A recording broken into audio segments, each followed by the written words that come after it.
Press the bell icon on the YouTube app and never miss another update.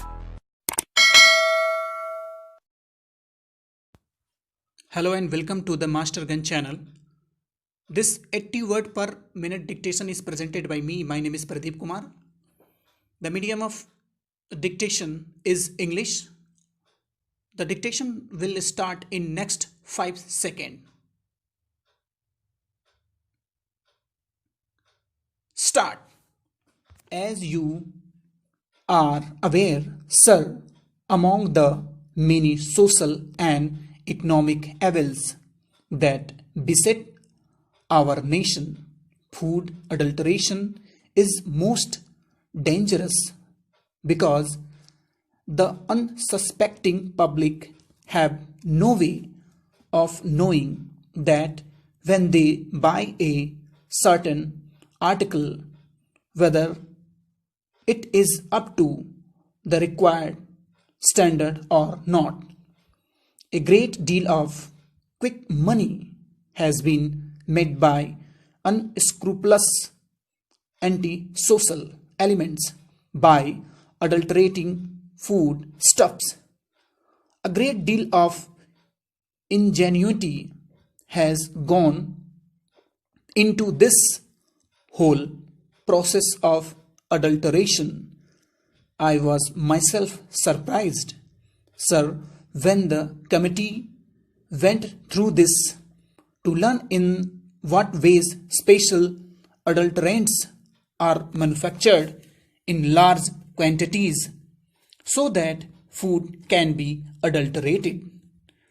And very often, as you know, sir, the adulteration is of such a nature that it causes death or permanent injury and disablement to the people who consume those articles. It is therefore an extremely serious matter, and there has been a demand from all sections of the public and in both houses that this entire prevention of food adulteration act should be amended, should be made more effective, and that there should be strong and effective action against these anti-social elements. For this purpose, sir, I introduce in this House an amendment to the Prevention of Food Adulteration Act 1945.